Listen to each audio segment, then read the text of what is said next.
And the gentlelady from Massachusetts is recognized for 5 minutes on her amendment.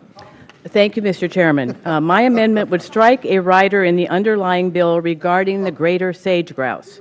This section prevents the greater sage grouse from being listed as endangered or threatened under the Endangered Species Act for 10 years, cedes management control of federal land to the states, and raises serious constitutional concerns by prohibiting judicial review. Section 2862 would set an unacceptable precedent that would cede as much as 60 million acres of federal land to state control and again raises serious constitutional concerns by limiting judicial review. This provision would fundamentally weaken the Endangered Species Act and put a halt to federally led, bipartisan, collaborative efforts across 10 states intended to avoid listing the greater sage grouse as endangered or threatened under the Endangered Species Act.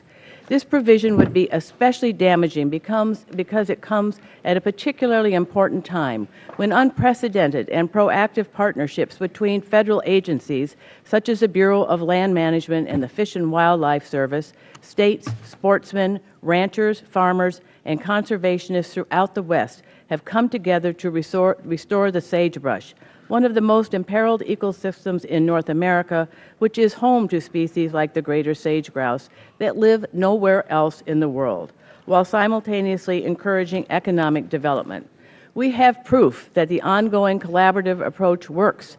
Just last week, the Secretary of the Interior, Sally Jewell, announced that the bi-state sage grouse, a distinct population of the bird that lives on the California-Nevada border, will not need to be listed on the endangered species list thanks to proactive collaborative investments by federal, state, and private partners. As Secretary Jewell stated at the announcement, quote, "The collaborative, science-based efforts in Nevada and California are proof that we can conserve sagebrush habitat across the West while we encourage sustainable economic development," unquote. Republican Governor of Nevada, Brian Sandoval, stated that, quote, "Sage grouse and economic development can coexist in both the bi-state area and across the range of the greater sage grouse," unquote. Steve Williams, who served as director of the Fish and Wildlife Service under President George W. Bush, agrees, quote, "My concern is that a legislative delay will slow the work that is being carried out by ranchers, farmers, industry, and conservationists, leading to further declines in the species numbers," unquote.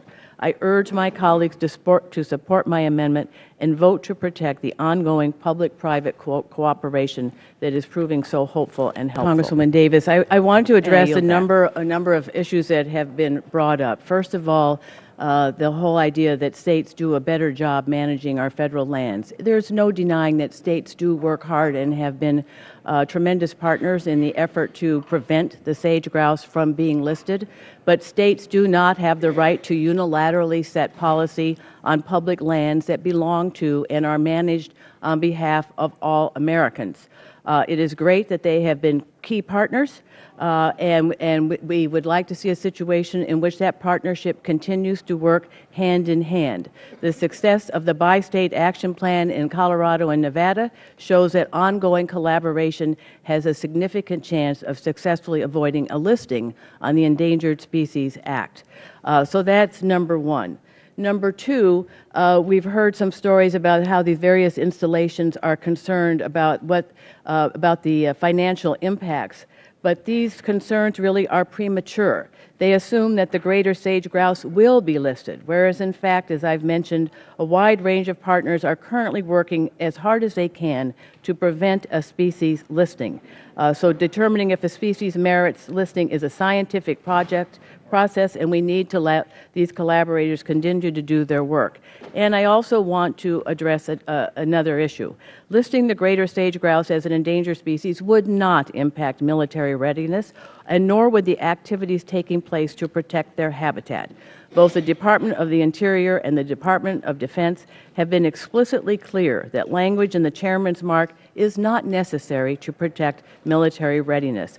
According to views provided to HASS staff, quote, DoD does not believe Section 2862 is necessary to protect military interests, unquote. The Department of the Interior similarly states that, quote, we do not believe sage-grouse conservation actions on these DoD lands represent a major obstacle to ongoing DoD operations, unquote. In fact, language in Section 2862 actually does not make a single reference to military readiness. And so existing authorities in the Endangered Species Act make sure that any possible listing of the sage-grouse would have no impact on military readiness. If the greater sage-grouse were to be listed under the Endangered Species Act, DoD expects that its installations would be excluded from the final designation of critical habitat. If for some reason military lands are not excluded in the final decision, DoD could seek an exclusion for national security reasons as provided under the Endangered Species Act. The broad language of the underlying provision indicates that DoD lands are not the primary driver of this attack on the Endangered Species Act. If the sponsors really wanted to protect DoD activities and military readiness, they could have written the language as such. The DoD has been a longtime partner with the Fish and Wildlife Service on habitat conservation efforts. In 2013, the DoD, U.S. Department of Agriculture, and Department of the Interior announced the Sentinel Landscapes Partnership, a nationwide federal, local, and private collaboration dedicated to promoting natural resource sustainability in areas surrounding natural installations. And I yield back the balance of my time. Generally yields